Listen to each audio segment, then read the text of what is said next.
होता तेरा work for energy. तो वर्क फॉर एनर्जी में स्प्रिंग में तेरा जो conservation of energy, mechanical energy वहां तक हो गया था। आज मैं एक मजेदार कंसेप्ट लेके काम करूंगा, वो है तेरा बहुत मजेदार एंड बहुत क्या बोलूं मैं, बहुत इंपॉर्टेंट एंड मजेदार टॉपिक। उसका नाम है तेरा concept of energy, potential energy and relation between potential energy and force, field force. देख हम लोग ऑलरेडी यहाँ पे कुछ दिखाई दे रहा है? नहीं दे रहा है ना? हाँ, ऑलराइट।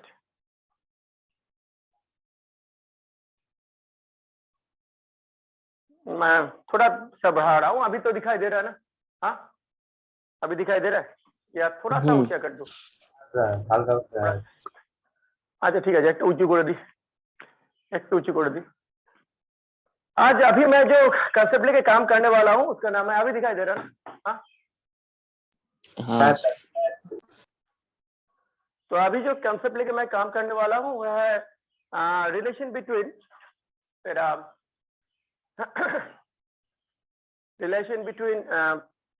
तेरा position and field force,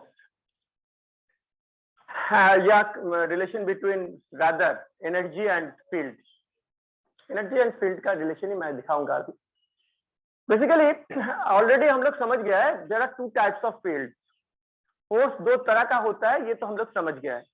number one है तेरा कंजर्वेटिव फोर्स, नंबर टू है नॉन कंजर्वेटिव फोर्स। ये कंजर्वेटिव फोर्स फील्ड कहाँ क्या है? ये कंजर्वेटिव फोर्स फील्ड वो फोर्स फील्ड है जहां पे तेरा टोटल मैकेनिकल एनर्जी कंजर्व्ड होता है, या और एक तरह से अगर डिफाइन करता हूं तो यहाँ पे work done depends only on initial and final point and not on the actual path traversed by the particle. कौन सा पाथ में वो जा रहा है उसके ऊपर वो डिपेंड नहीं करता। इनिशियल पोजीशन क्या है, फाइनल पोजीशन क्या है, उसके ऊपर डिपेंड करता है टोटल अमाउंट ऑफ वहां पे जो वर्क डन होगा। And on the country non conservative force क्या है? नॉन कंजर्वेटिव फोर्स फील्ड है वो फोर्स फील्ड जहां पे वर्क डन डिपेंड करता है तेरा ये के ऊपर, तेरा कौन सा path, initial point and final point के बीच कौन सा पाथ फॉलो करके पार्टिकल गया है उसके ऊपर डिपेंड करता है। उसे बोला जाता है तेरा नॉन कंजर्वेटिव फोर्स फील्ड। তো যেটা বলছিলাম একটু আগে, যে শুরু যেটা দিয়ে করেছিলাম সেটা হচ্ছে কনজারভেটিভ ফোর্স ফিল্ডে আমরা একটা জিনিস দেখেছিলাম, সেটা হচ্ছে यहाँ पे टोटल मैकेनिकल एनर्जी कंजर्व होता है। अगर वो फोर्स छोड़ के और कोई फोर्स वहां पे प्रेजेंट नहीं है तो वहां पे टोटल मैकेनिकल एनर्जी कंजर्व होता है। ये भी हम लोग देखे थे। मतलब potential energy and kinetic energy का समेशन, टोटल मैकेनिकल एनर्जी मतलब क्या, टोटल तेरा potential energy and kinetic energy का जो समेशन वो ऑलवेज कंजर्व होता है। तो देख पोटेंशियल माने কতটা কাজ করার ক্যাপাসিটি আছে একটা বডির মধ্যে, তাই তো? আর ফোর্স মানে তোর আলটিমেটলি বডিটাকে কোনোভাবে আলটিমেটলি অ্যাক্সেলারেট করা হচ্ছে by using some kind of external agent, তাই তো? তার পজিশনটাকে বলবো না, তার মোশনাল স্টেটটাকে চেঞ্জ করার চেষ্টা করা হচ্ছে। এবার কোয়েশ্চেন হচ্ছে, is there any relation between this two? Total তোর যে পোটেনশিয়াল এনার্জি আমার মধ্যে যে কাজ করার পোটেনশিয়াল আছে তার সঙ্গে কি ফিল্ড ফোর্সের কোনো রিলেশন আছে?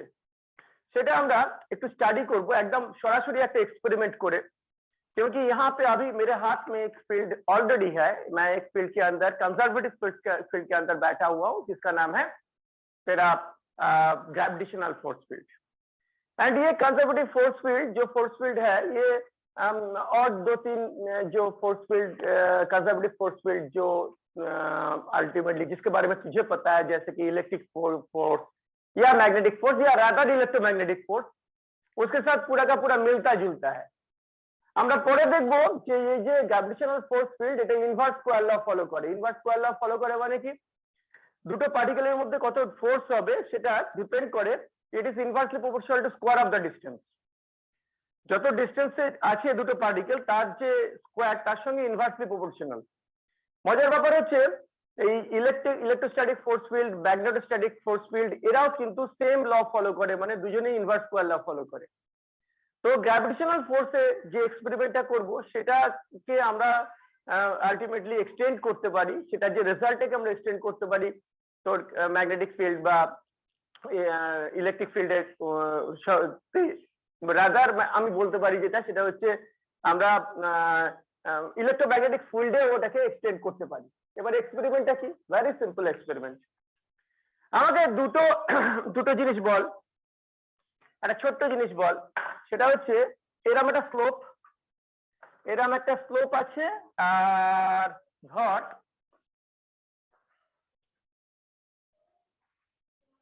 আচ্ছা একজন তো আমাকে ভলান্টিয়ার করতে হবে, কে করবি? আচ্ছা প্রিয়াংশুই কর, যা তমগ্ন কর। এরকম একটা স্লোপ আছে, তারপর এখন এরকম ছাদ আছে, ছাদ ছাদ ছাদ, ঠিক আছে? তমগ্ন আমাকে বল প্লিজ, এইখানে potential energy, gravitational potential energy বেশি না এখানে পোটেনশিয়াল এনার্জি বেশি? এখানে গ্র্যাভিটেশনাল পোটেনশিয়াল এনার্জি ওপরে বেশি, কিন্তু মজার ব্যাপার দেখ, net force acting on this particle এখানে কিন্তু 0, আর এখানে কিন্তু রাদার প্রচুর, মানে এখানে কিন্তু সোজা টেনে নামিয়ে দিচ্ছে। তাহলে আমরা একটা জিনিস ক্লিয়ার যে পোটেনশিয়াল এনার্জি বেশি হলে যে বেশি ফোর্স হবে, it is not like that. Net যে ফোর্স ওর উপর অ্যাক্ট করবে সেটা কিন্তু তার মানে শুধু পোটেনশিয়াল এনার্জি বেশি না কম তার উপর डिपेंड করে না। তাহলে কার উপর डिपेंड করে? এটা कार ऊपर डिपेंड करे, ये समझने के लिए हम लोगों को खुद के अंदर जाना पड़ेगा। खुद के अंदर एक सिंपल सा एग्जांपल दिखा रहा हूं। सबसे पहले बता, ये नॉर्मल पोजीशन है ये पेन का, या ये जनरली हम लोग कैसे देखते हैं पेन को, ऐसे या ऐसे? দুটোই তো নরমাল পজিশন। এরকম করে দেখি কি অনেক এই পজিশনে আমরা জেনারেলি দেখি? আমরা কি সবসময় দেখি এরকম পেন এরকম সোজা হয়ে রয়েছে? আমরা কিন্তু দেখি জেনারেলি এরকম পজিশন। এর কোনো এক্সপ্লেনেশন তোর কাছে আছে? না স্যার, ওটা জাস্ট এটার এক্সপ্লেনেশন হচ্ছে, আমি যদি 6টায় ক্লাস নিতাম, সেটা 6টায় ক্লাস নিলে, আজকে তো 7:30টায় ক্লাস নিয়েছি তাই ঠান্ডা ঠান্ডা পড়েছে, অনেকে ক্লাস করতে আসেনি। 6টায় ক্লাস শুরু করলে বোধহয় একজন আসতো কি দুজন আসতো। আমাদের নর্মালি আমরা খুব কুঁড়ে, জানিস তো, আমরা ভীষণ কুঁড়ে। আমাদের নর্মাল টেंडेंसी হচ্ছে আমাদের एनर्जी लेवल के যত কমানো যায় ততটা ভালো। मतलब सिस्टम में सब सिस्टम का एक नॉर्मल तेरा टेंडेंसी रहता है। क्या टेंडेंसी? भाई एनर्जी को मिनिमाइज करो। एनर्जी जितना मिनिमम होगा वो उतना स्टेबल होगा वो पोजीशन में। एंड वो जो सबसे कम एनर्जी वाला पोजीशन उसे बोला जाता है स्टेबल इक्विलिब्रियम। क्या बोला जाता है? Stable equilibrium. एंड उसमें वो सबसे स्टेबल रहता है। देख यहाँ पे मैं अगर ऐसे खड़ा करके रखता हूं तो इसका सेंटर ऑफ मास तो इधर है, मिडिल में है, तो उसका mgh ज्यादा है। एंड ऐसे रखूंगा तो सेंटर ऑफ मास यहाँ पे है, mgh कम है। एक में सेंटर ऑफ मास ज्यादा हाइट में है, एक में centre of mass come height में है, तो कहाँ पे उसके पास कम एनर्जी होगा? इस पोजीशन में, नॉट इन दिस पोजीशन। तो जनरली इस पोजीशन में उसका एनर्जी ज्यादा नहीं होता है, तो जनरली हम लोग देखते हुए भी नहीं है इस पोजीशन में। ऐसा नहीं है कि इस पोजीशन में मैं रख नहीं सकता हूँ, रख सकता हूँ, पर मैंने जो बोला general tendency of any body क्या है कि भाई मिनिमम एनर्जी एक्यूर करके रखो, सबसे ज्यादा आलसी कूड़े होके रहो। तो সবার টেন্ডেন্সি হচ্ছে মিনিমাম এনার্জি রাখতে থাকো। তো সবসময় এই যে মিনিমাম এনার্জি পজিশনটা, এটাতেই আমরা স্টেবল থাকতে চাই। इसका मतलब क्या है? नेचुरल टेंडेंसी क्या है? स्टेबिलिटी का मतलब है मिनिमम एनर्जी। तो ये दुनिया में ना या यूनिवर्स में ना सबका टारगेट है मिनिमम एनर्जी एक्यूर करो। एंड वही चक्कर में सब घूम रहा है, वही चक्कर में सबका वही एक चक्कर है, भाई मिनिमम एनर्जी में जाओ। एंड ये मिनिमम एनर्जी में जाने के लिए वो क्या करेगा? কি করবে? ও আশেপাশের পয়েন্টগুলো চেক করবে।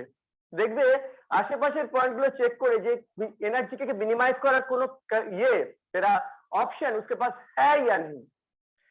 अभी देख यहाँ पे अगर वो ऑप्शन चेक करता है, आसपास का पॉइंट मतलब क्या? एकदम नजदीक वाला पॉइंट, तो वो थोड़ा सा इधर जाता है, थोड़ा सा इधर जाता है, तो एनर्जी में कोई डिफरेंस आ रहा है क्या? हाइट में कोई डिफरेंस, एनर्जी में कोई डिफरेंस आ रहा है? অনেক আসছে, অনেক আসছে স্যার। এনার্জিতে ডিফারেন্স, হ্যাঁ এনার্জিতে ডিফারেন্স আসছে স্যার। কি করে পোটেনশিয়াল এনার্জিতে ডিফারেন্স আসছে? হাইট তো চেঞ্জ হয়নি। আচ্ছা, হাইট চেঞ্জ হয়নি। আচ্ছা তাহলে তো এর উপরে মুভ করাচ্ছি, তো হাইট তো চেঞ্জ হয়নি, এনার্জিতে কি করে ডিফারেন্স আসছে? না স্যার, তাহলে এনার্জিতে ডিফারেন্স আসবে না। আচ্ছা, এখানে যদি আমি দুটো পয়েন্টের মধ্যে দুটো পয়েন্ট এখান থেকে এখানে নিয়ে যাই বা এখান থেকে এখানে নিয়ে যাই, তাহলে কি এনার্জিতে ডিফারেন্স আসছে? না স্যার, তাও তো সেমই হাইট হলো ওটা। তাহলে দেখ, এখানে বেসিক্যালি এই দুটো জায়গাতে কিন্তু सेम प्रॉब्लम। अगर वो नजदीक वाला जो दो पॉइंट, 2 3 या 4 पॉइंट, कोई भी पॉइंट नजदीक वाला जो पॉइंट, वहां पे वो ढूंढेगा भाई एनर्जी घटाने का कोई ऑप्शन है या नहीं, उसे क्या मिलेगा? भाई नहीं है एनर्जी घटाने का ऑप्शन। तो एनर्जी घटाने का ऑप्शन अगर उसके पास नहीं है, वो अल्टीमेटली वो इधर उधर क्यों जाएगा? उसका टारगेट क्या है? एनर्जी घटाना। तो एनर्जी घटाने वाला ऑप्शन अगर उसके पास नहीं है, वो तो अल्टीमेटली इधर उधर नहीं जाने वाला है, वो यहाँ पे आइडियली बैठ के रह जाएगा। क्लियर? पर यहाँ पे देख, यहाँ पे अगर ऊपर जाता है एनर्जी बढ़ जाएगा, नीचे आता है एनर्जी घट जाएगा।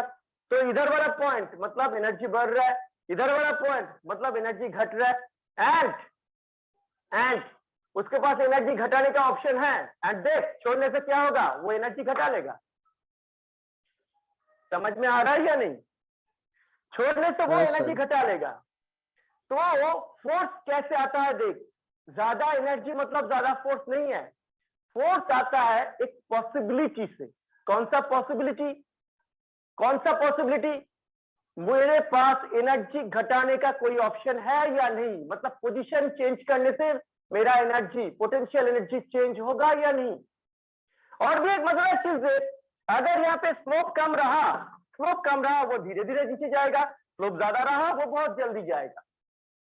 मतलब यहाँ पे थोड़ा सा पोजीशन चेंज करने से कितना एनर्जी घट रहा है, that is also very important. अगर ज्यादा एनर्जी घटता है तो वो बहुत जल्दी नीचे जाएगा, अगर कम एनर्जी घटता है वो धीरे धीरे नीचे जाएगा। मतलब स्लोप कम, तब देख ज्यादा एनर्जी नहीं घटेगा। এটার কারণ তো স্যার ওই স্যার যেটা নরমাল লাগছে ওই খাতার থেকে পেনটার উপর, ওটার যে একদম সব বুঝলাম। তুই ফোর্সের টার্মে ডিফাইন করছিস, আমি এনার্জির টার্মে ডিফাইন করছি। হ্যাঁ, আমি যদি এনার্জির অ্যাসপেক্ট থেকে দেখি জিনিসটা কি দাঁড়াচ্ছে সেটা বোঝার চেষ্টা কর। ফোর্সের অ্যাসপেক্ট থেকে তো আমরা অলরেডি লজ অফ মোশনে বুঝেছি, এখন এনার্জির অ্যাসপেক্ট থেকে বোঝার চেষ্টা কর যে এনার্জি যেখানে কম কম ইয়ে করি, মানে দেখ এখানে অল্প অল্প চেঞ্জ করছেই না, খুব অল্প চেঞ্জ হলে সেখানে আস্তে আস্তে অল্প ফোর্স एक्टिवेटेड হচ্ছে, আর যেখানে स्लोप खूब बेसी बहुत जल्दी नीचे गिर रहा है, तो एनर्जी के साथ फोर्स का रिलेशन क्या है, ये बहुत इंपॉर्टेंट एस्पेक्ट है जो हम लोग यहाँ पे स्टडी कर रहे हैं। तो हम लोग यहाँ पे क्या देखे, जब पोजीशन के साथ साथ एनर्जी चेंज नहीं होगा, पोजीशन के साथ जब एनर्जी चेंज नहीं होगा तब there will be no net force. जब पोजीशन के साथ साथ एनर्जी चेंज होगा there will be a force, and जितना ज्यादा चेंज होगा पोजीशन के साथ साथ, मतलब यहाँ पे the rate at which energy is changing with respect to position जितना ज्यादा होगा, the rate at which energy is changing with respect to position जितना ज्यादा होगा उतना ज्यादा फोर्स, एंड अगर कम होगा तो कम फोर्स। समझ में आ रहा है या नहीं? तो फोर्स, एंड कौन सा डायरेक्शन में फोर्स आ रहा है? जिस डायरेक्शन में एनर्जी घट रहा है, जिस डायरेक्शन में एनर्जी बढ़ रहा है उस डायरेक्शन में नहीं। तो यहाँ से पूरा जो डिटेल्ड तेरा अल्टीमेटली छोटा सा एक्सपेरिमेंट है, वो एक्सपेरिमेंट से जो मिल रहा है रिजल्ट, उसे अगर हम लोग समराइज करेंगे तो क्या मिल रहा है कि भाई मैं डेल एक्स पोजिशन चेंज किया, कॉरस्पॉन्डिंग चेंज आया डेल ई एनर्जी का, तो यूनिट चेंज करने से del E by del x, या इसे पोटेंशियल एनर्जी बोल रहा हूं तो यू बोल रहा हूं, U del U del x. तो ये सबसे इंपॉर्टेंट है, ये जितना ज्यादा होगा the rate at which potential energy is changing with respect to position जितना ज्यादा होगा फोर्स उतना ज्यादा होगा। तो फोर्स को यहाँ पे एक डिफरेंट ढंग से मैं डिफाइन कर रहा हूं। What is force? What is a field force? It is del U by del x with a minus sign. क्यों with a माइनस साइन? ये इसे बोला जाता है इसे बोला जाता है potential gradient, the rate at which potential is changing with respect to position, इसे बोला जाता है पोटेंशियल ग्रेडियंट। एंड ये पोटेंशियल ग्रेडियंट का नेगेटिव डायरेक्शन में, जिस डायरेक्शन में एनर्जी बढ़ रहा है उस डायरेक्शन में नहीं, जिस डायरेक्शन में एनर्जी घट रहा है उस तरफ फोर्स एक्टिवेटेड होता है। That is why this minus sign is included. तो फोर्स क्या है? Minus del U del x. अगर मैं इसे कैलकुलस के टर्म से दिखाता हूं तब ये आएगा minus D U D x. Clear? तो अभी मैं फोर्स, फील्ड फोर्स को एक दूसरा ढंग से डिफाइन किया। ये फील्ड फोर्स होता क्या है? It is negative potential gradient, the rate at which potential energy is changing with respect to position, negative potential gradient. यहां तक किसी का कोई प्रॉब्लम? किसी का? सर नेगेटिव साइन वाला पार्टिकल बता सकते हैं? भाई जिस डायरेक्शन में देख, यहां पे देख, इस डायरेक्शन में पोटेंशियल एनर्जी बढ़ रहा है, इस डायरेक्शन में पोटेंशियल एनर्जी बढ़ रहा है, तो इस डायरेक्शन में तेरा फोर्स आ रहा है क्या? फोर्स का डायरेक्शन तो उल्टा है। जिस डायरेक्शन में पोटेंशियल एनर्जी घट रहा है ना, है ना? तो उसीलिए देख, उसीलिए मेरा ये माइनस साइन को इंक्लूड किया गया है। समझ में आ रहा है? समझ में आ रहा है? क्योंकि अच्छा। ये जिस डायरेक्शन में फोर्स कौन सा डायरेक्शन में एक्टिवेटेड हो रहा है? जिस डायरेक्शन में तेरा पोटेंशियल एनर्जी घट रहा है, बढ़ रहा नहीं। तो मैं अगर बोलता हूं फोर्स इज पोटेंशियल ग्रेडियंट, इसका मतलब होगा जिस डायरेक्शन में एनर्जी बढ़ रहा है उसी डायरेक्शन में होगा मेरा फोर्स। पर वो तो होता नहीं है, वो तो जिस डायरेक्शन में घटता है उस डायरेक्शन में होता है। That is why this minus sign is included. Clear?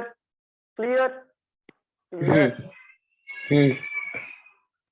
यहां तक किसी का कोई प्रॉब्लम? हाँ, फोर्स फील्ड कहने का क्या मतलब? हाँ, फोर्स फील्ड बोलने का मतलब?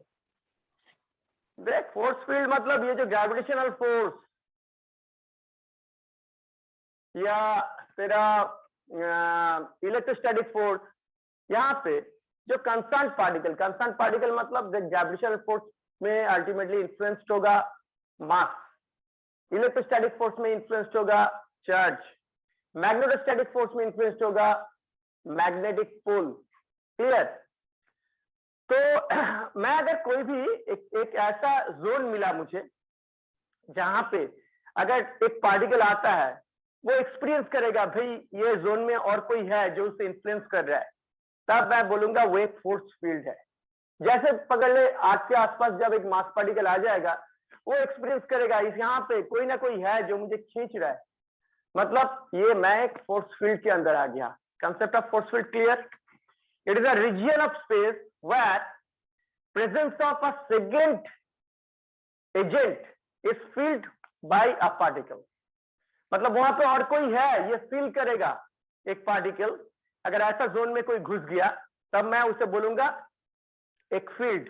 अब ये सेकेंड एजेंट का डिफरेंट प्रॉपर्टीज हो सकता है, उसके ऊपर डिपेंड करके डिफरेंट फील्ड्स बनता है। जैसे सेकेंड एजेंट अगर एक बड़ा सा मास है या छोटा सा मास है तब ये gravitational force field. Second agent अगर चार्ज है ये electrostatic force field. Second agent अगर एक मैग्नेटिक पोल है ये मैग्नेटोस्टैटिक फोर्स फील्ड। समझ में आ रहा है? तो ये एक रीजन ऑफ स्पेस जहां पे दूसरा कोई घुसेगा तो भाई उसे लगेगा ये इसमें यहाँ पे और कोई प्रेजेंट है जो मुझे इन्फ्लुएंस करना चाहता है बाय यूजिंग सम फोर्स। अगर ऐसा रीजन मिला तो मैं बोलूंगा फोर्स फील्ड, सॉरी हाँ फील्ड, फोर्स फील्ड बोलूंगा। तो एक एग्जांपल देता हूँ, पकड़ ले कहीं पे u है एक स्क्वायर, मतलब कहीं पे एक जगह में पोटेंशियल एनर्जी चेंज होता है, मतलब वो वेरिएबल है, it is not a constant quantity, वो पोजीशन के साथ साथ चेंज हो रहा है। कैसे? देख, 0 में कितना होगा u, 0 स्क्वायर, 1 में कितना होगा 1 स्क्वायर, मतलब 1 जूल। अगर मैं इसे SI यूनिट में लेता हूं, ठीक है, या 2 में कितना होगा u, 2 मीटर में क्या होगा, 2 मीटर में होगा 2 स्क्वायर, मतलब 4 जूल। तो यहाँ पे देख, यहाँ पे अगर कोई जगह में u का मतलब पोटेंशियल एनर्जी का ये फॉर्म है, इसका मतलब क्या? यहाँ पे u is not a constant quantity, it's a variable quantity. तो यू जब वैरी कर रहा है यहाँ पे देयर इज एवरी पॉसिबिलिटी कि यहाँ पे फील्ड इन्वॉल्व है, क्योंकि हम लोग देखे फोर्स क्या होता है, the rate at which the negative rate at which u is changing with respect to position. Clear? तो मुझे अगर वो लोग बोला कि भाई 5 मीटर डिस्टेंस में 5 x इक्वल टू 5 मीटर में निकालो फील्ड कितना है, तो मेरा काम क्या होगा, मेरा काम होगा इसे यूज करना। सबसे पहले मैं फील्ड निकालने के लिए, फोर्स निकालने के लिए क्या करूंगा, minus du dx, that means minus dx square dx, यहाँ पे u equal to X square दे दिया गया है, मतलब माइनस 2x। तो सबसे इंपॉर्टेंट पार्ट जो आया, देख यहाँ पे फोर्स, ये जो फोर्स, ये फील्ड में जो force, it is not a constant quantity, ये वैरी करता है x के साथ साथ। तो डिफरेंट पोजीशंस में डिफरेंट फोर्स वो पार्टिकल के ऊपर एप्लीकेबल होगा, अप्लाइड होगा। तो यहाँ पे बोला है x इक्वल टू 5 सेंटीमीटर में कितना फोर्स है, तो कितना होगा, F at 5 meter minus 2 into 5, यहाँ पे ये जूल में है, অর্থটা কি দাঁড়াচ্ছে এখানে? जूल में है, थोड़ा सा जूल में है, मतलब माइनस 10 न्यूटन। इसका मतलब क्या, देख सबसे पहले यहाँ पे जस्ट एक्स के बारे में मेंशन किया गया है, सिर्फ एंड सिर्फ एक्स के बारे में मेंशन किया गया है, सिर्फ एंड एक्स के बारे में अगर मेंशन किया गया है, ये मोशन इन वन डायमेंशन है। तो यहाँ पे इसका मतलब क्या, जब 1 2 3 4 5 मीटर में ये पार्टिकल रहेगा, उसके ऊपर माइनस 10 न्यूटन फोर्स एप्लीकेबल होगा, मतलब इस तरफ नेगेटिव डायरेक्शन में 10 न्यूटन फोर्स एप्लीकेबल होगा। হ্যাঁ কি বলছিলিস তমগ্ন? বলছি এখানে পজিশন কথাটার অর্থ কি দাঁড়াচ্ছে? সবার প্রথম পজিশন কথার অর্থ কি দাঁড়াচ্ছে, এই ধর দেখ পজিশন ছাড়া তুই একটা পার্টিকেলকে ডিফাইন করবি কি করে। ধর কোথাও বলে দিয়েছে যে একটা পার্টিকেলের যে পোটেনশিয়াল এনার্জি সেটা পজিশন ডিপেন্ডেন্ট, তুই তো পজিশন ডিপেন্ডেন্ট দেখছিস। এই যে পেনটাকে যদি আমি হাইটে নিয়ে যাই আর নিচে নিয়ে আসি, ওদের কি ইয়ে সেম, কি বলে তোর ওর এনার্জি সেম কি, তাহলে পজিশন কথার অর্থ কি বেরোচ্ছে, তোমার হাইটটা বোঝা যাচ্ছে এখানে, হ্যাঁ এখানে হাইট দেখ, 1D সিস্টেমে একটা হবে, 2D সিস্টেমে পজিশনের মানে হবে দুখানা, এক্স ওয়াই দিয়ে বোঝাতে হবে, 3D সিস্টেমে আমাকে 3টে দিয়ে বোঝাতে হবে। আমরা সিম্পলেস্ট কাইন্ডের একটা সিস্টেম নিয়েছি 1D, বুঝতেই পারছিস, কারণ শুধু এক্স মেনশন করেছি। তার মানে এখানে মোশনটা হচ্ছে কোথায়, মোশনটা হচ্ছে শুধু আমার এক্স ডিরেকশনে, যা পজিশন আছে এক্স ডিরেকশনে। এবার আমাকে বলে দিয়েছে u equals to x square joule, এই ফর্ম মেনটেন করে এখানে তোর with respect to position energy change হয়। তা আমাকে বার করতে বলেছে x ইকুয়ালস টু 5 মিটারে, 5 মিটারে 1 0 1 2 3 4 5 মিটারে ওর উপর কত ফোর্স অ্যাপ্লিকেবল হবে, তার ডাইরেকশন কি হবে। তো এইভাবে আমরা বার করে নেব। বোঝা যাচ্ছে না যাচ্ছে না? अच्छा सर, बोल। अभी आपने एग्जांपल दिखा था वो स्लोप वाला, उसमें तो जैसे जैसे डिस्टेंस बढ़ रहा था वैसे वैसे फोर्स कम हो रहा था, बट यहाँ पर तो डिस्टेंस बढ़ने किसने से बोला? फोर्स बढ़ रहा है। किसने बोला कहाँ पे दिखा है फोर्स कम हो रहा है? यहाँ पे देख, हाँ